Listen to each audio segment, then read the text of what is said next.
up on AgweekTV, sugar beet harvest is almost complete up and down the Red River Valley. We'll check in with one grower and see how it's going. Two North Dakota farmers come up with a simple solution to a big problem.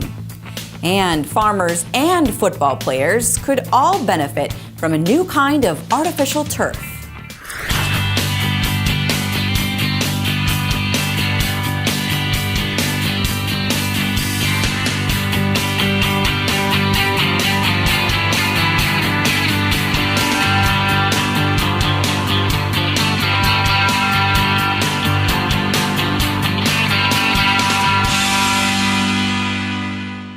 Welcome to AgweekTV. I'm Shauna Olson.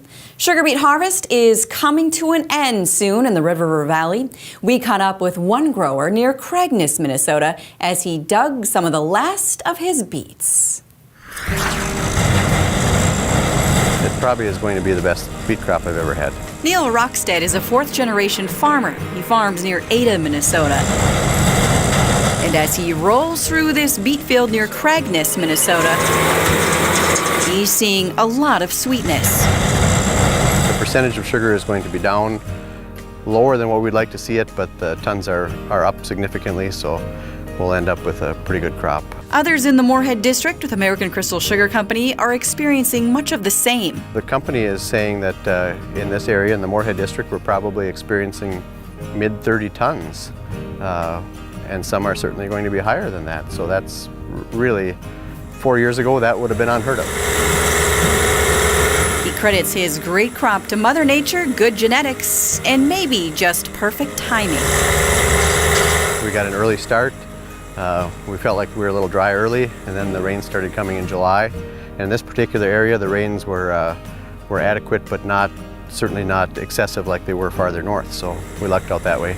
And it's continued to rain as needed all the way through until now. He says he's experienced all types of conditions during this fall harvest, but nothing extreme, which is a typical sugar beet harvest. On the very first day, we were shut down for heat. We went to an extended heat shutdown and combined soybeans for 4 days, I guess, or 5 days. And then it rained, and then the temperatures cooled down, so when we started, it was muddy.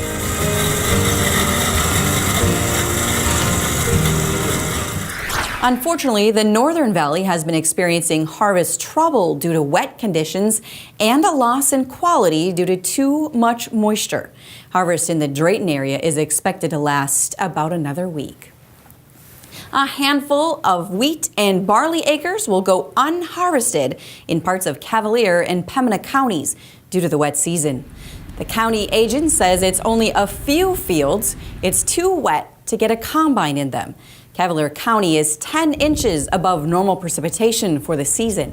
Mud has been a real problem for growers. Glyphosate, or Roundup, is the most widely used herbicide in the world, but it's also very controversial. There are fears about whether it causes cancer.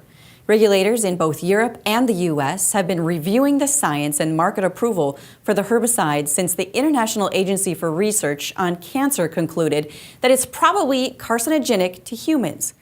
But recently, the EPA released good news for the popular herbicide. Agweek's Michelle Rook has more.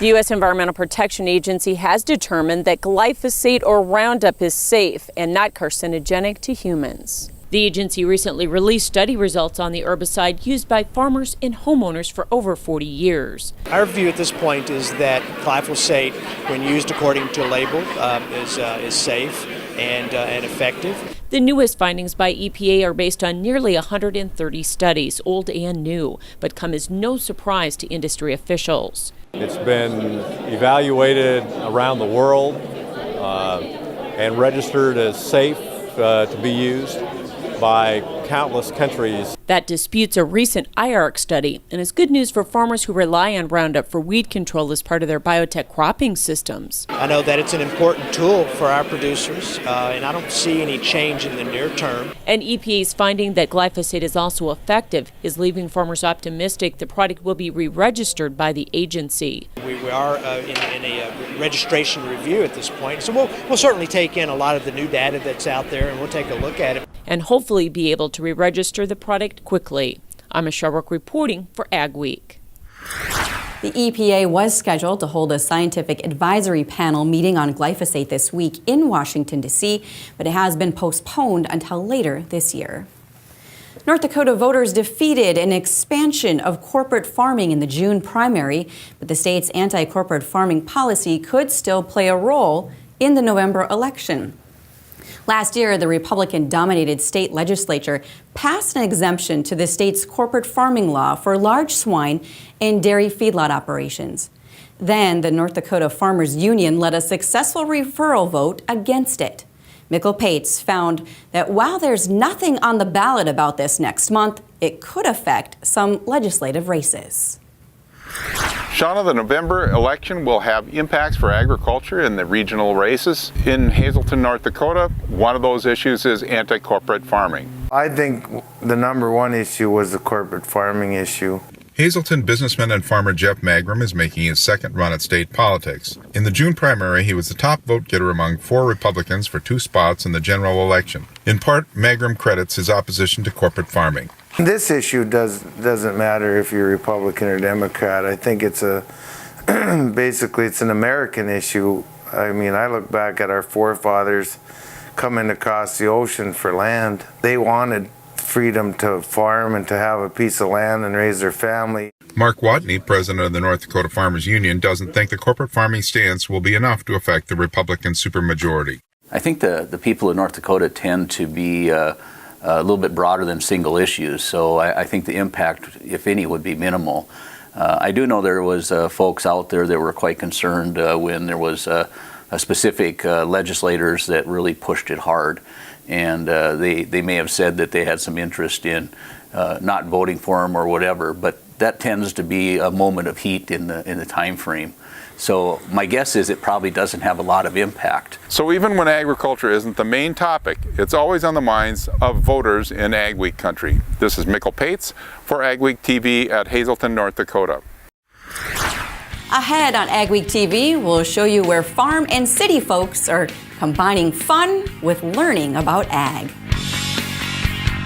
My name is Joel Kaler, owner-operator of Kaler Farms in Lidgerwood, North Dakota. We make a patented product called a cornstalk guide. Helps guide corn stalks into the grabs and the chains a lot smoother without losing corn. The corn stalk, when it comes off of our product, it's already on the gathering chain instead of being able to hit that idler. Our product will keep all the wear off the snout and get it to come into the head smoother without bouncing. Advanced Grain Handling is your regional dealer for grain handler dryers, bins, and accessories. With Grain Handler's continuous mixed flow drying systems, you're capable of high levels of grain dryer efficiency, drying all types of grains including seed grain. A family-owned company, Advanced Grain Handling has licensed and trained service techs on hand whose #1 focus is service. They also sell service monitoring systems, do millwright work, and have a licensed electrical shop. Contact Chad today at Advanced Grain Handling Systems, 701-788-8927.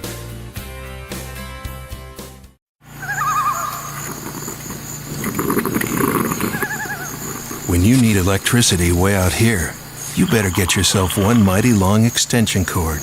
Or better yet, a portable Honda generator from Home of Economy. Rugged, dependable, and so quiet, you won't miss a sound.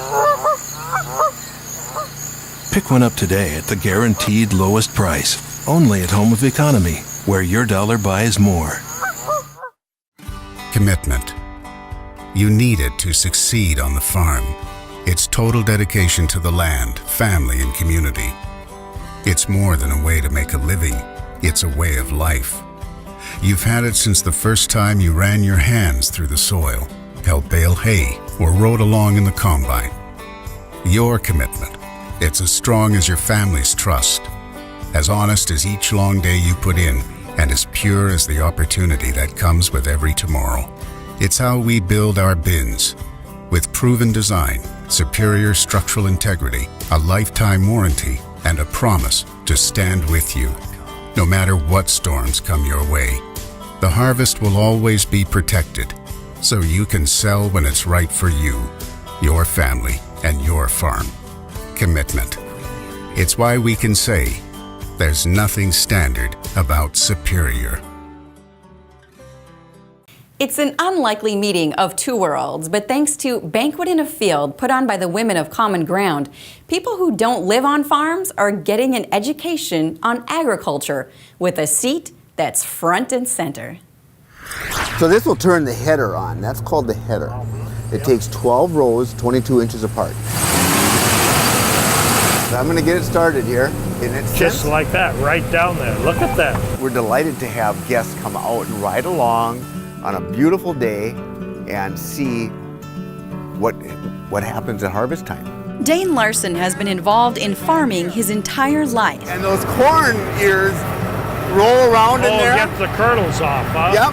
And Rick Stern has been in the clothing business his entire life. Okay, Rick, come on in. Okay.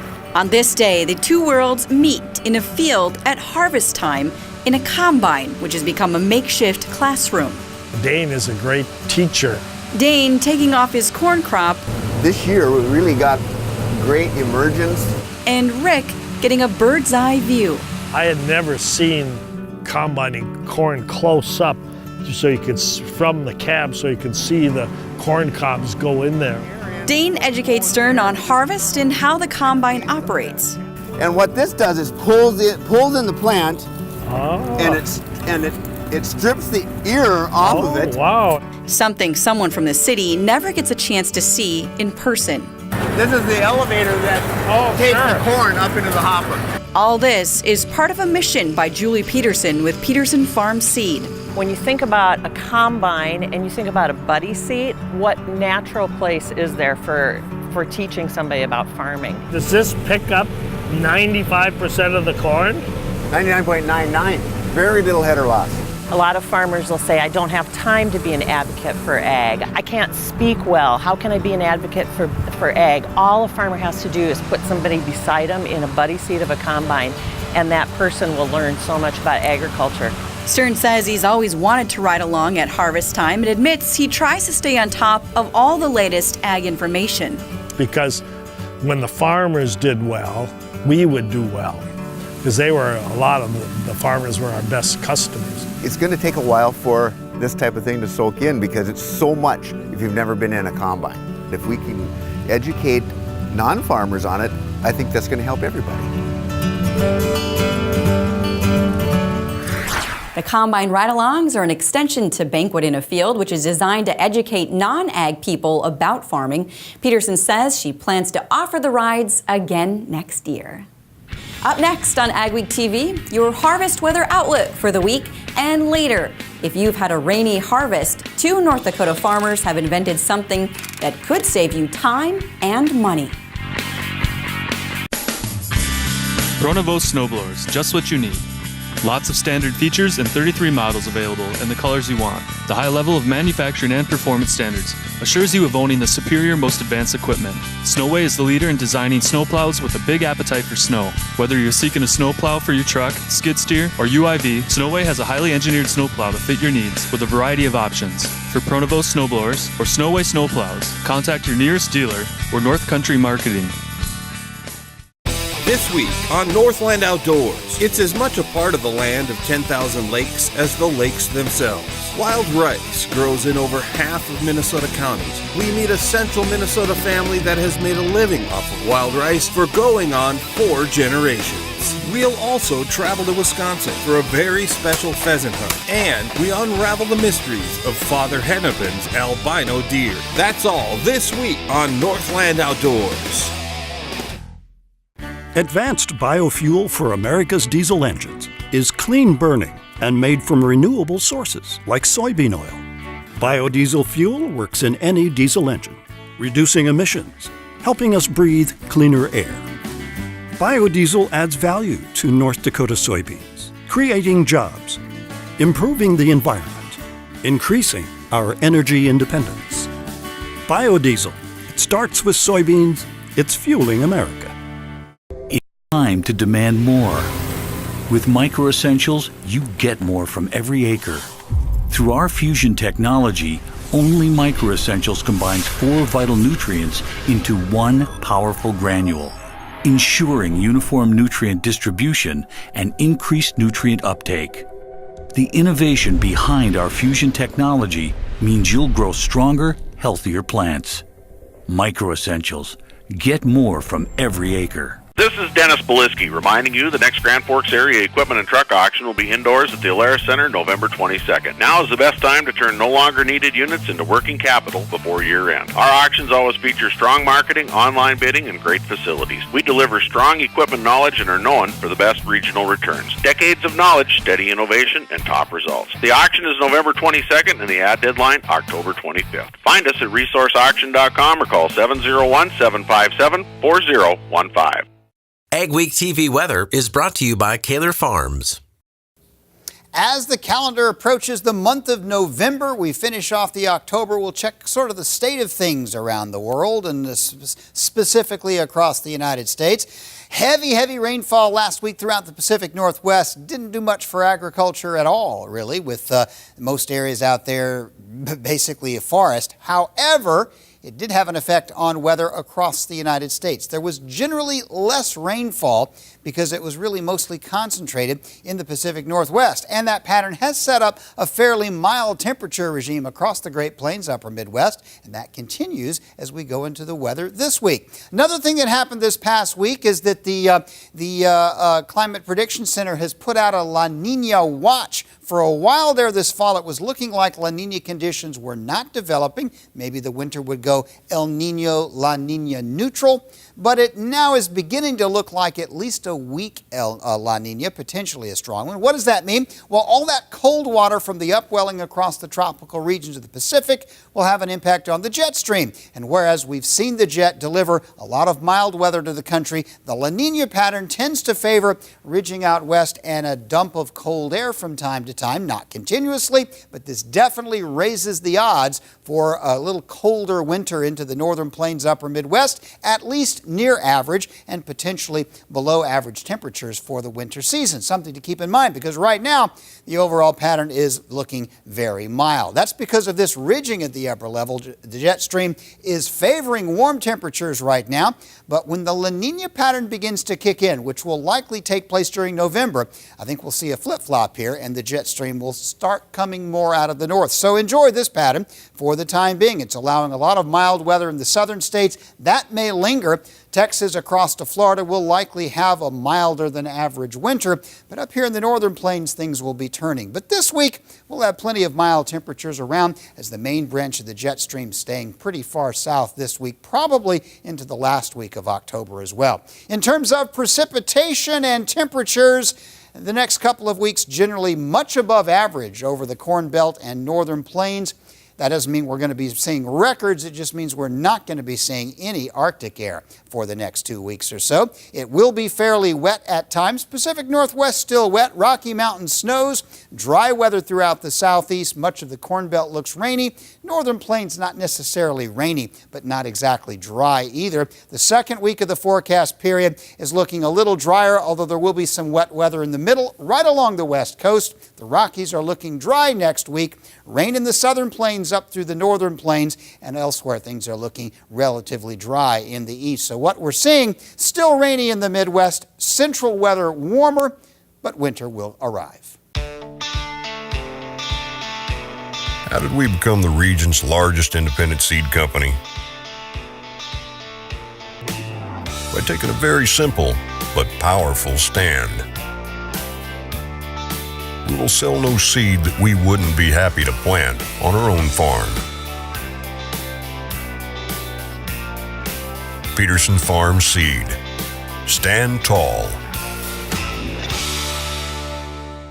Where do you go for the latest news in agriculture? Agweek Magazine. Reaching over 30,000 farmers and ranchers in North Dakota, Minnesota, South Dakota, and Montana. Agweek provides the most up-to-date information on the markets, the trends, and the people who make it all happen. We're your source for news, not fluff. Dependable, trusted, Agweek. Subscribe today by calling 1-800-811-2580. Field Drainage Inc. has perfected the art of agricultural drainage by helping hundreds of farmers since 1978. We are a second-generation family-owned business for over 35 years. The Field Drainage Inc. team will work closely with you to conduct a thorough analysis of your needs and expectations.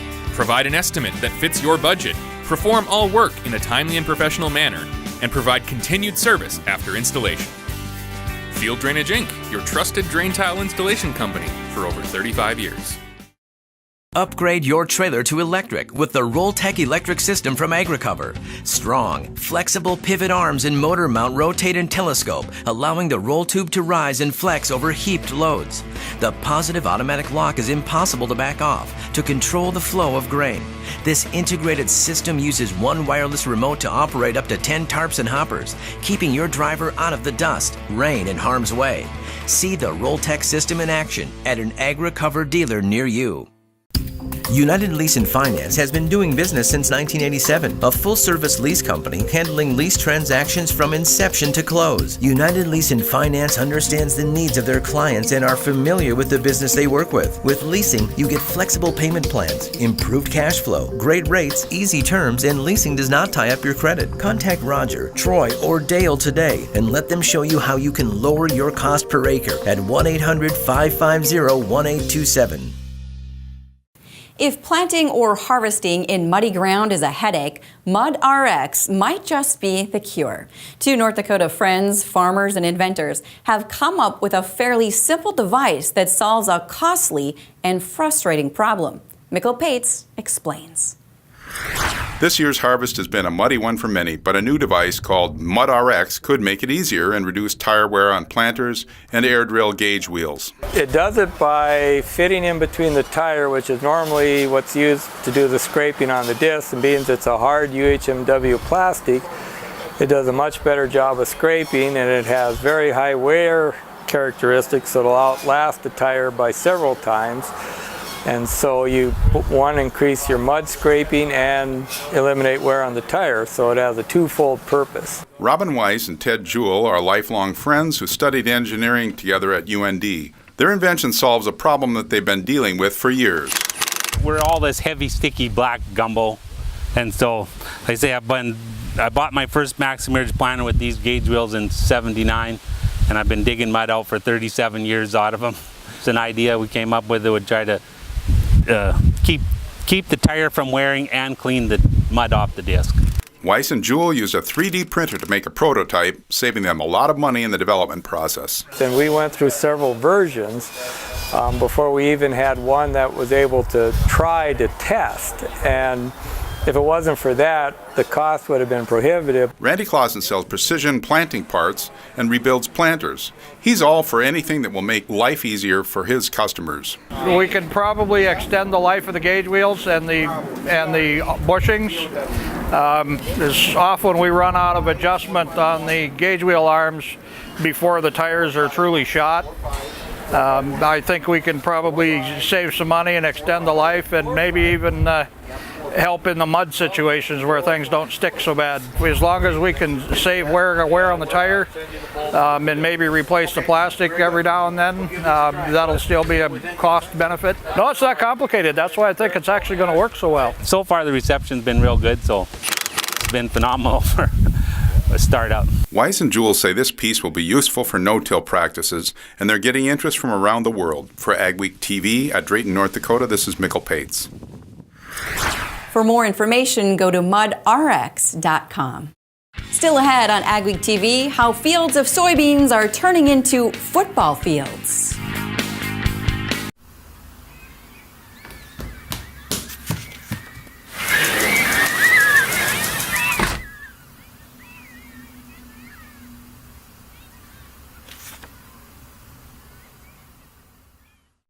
Premier Shortline USA is your dealer for Meridian storage and grain handling. 50 years ago, Meridian Manufacturing designed the first smooth wall hopper bin. This innovation set the standard for hopper bins across North America, completely self-cleaning with no obstructions. Smooth wall hopper bins have become the preferred choice for safe and efficient storage. For temporary grain storage to complete systems, contact Nate or Brent at Premier Shortline USA. Where do you go for the latest news in agriculture? Agweek Magazine. Reaching over 30,000 farmers and ranchers in North Dakota, Minnesota, South Dakota, and Montana. Agweek provides the most up-to-date information on the markets, the trends, and the people who make it all happen. We're your source for news, not fluff. Dependable, trusted. Ag Week. Subscribe today by calling 1-800-811-2580. My name is Joel Kaler, owner-operator of Kaler Farms in Lidgerwood, North Dakota. We make a patented product called a cornstalk guide. Helps guide corn stalks into the grabs in the chains a lot smoother without losing corn. The corn stalk, when it comes off of our product, it's already on the gathering chain instead of being able to hit that idler. Our product will keep all the wear off the snout and get it to come into the head smoother without bouncing.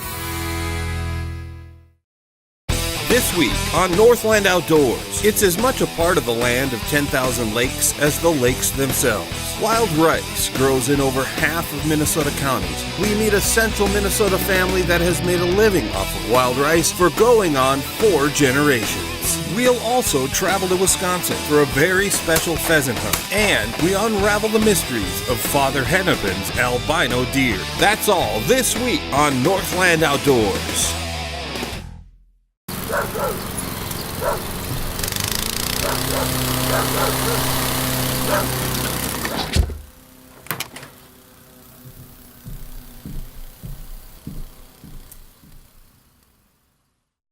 There's a new, greener alternative to artificial turf for football and other athletic fields.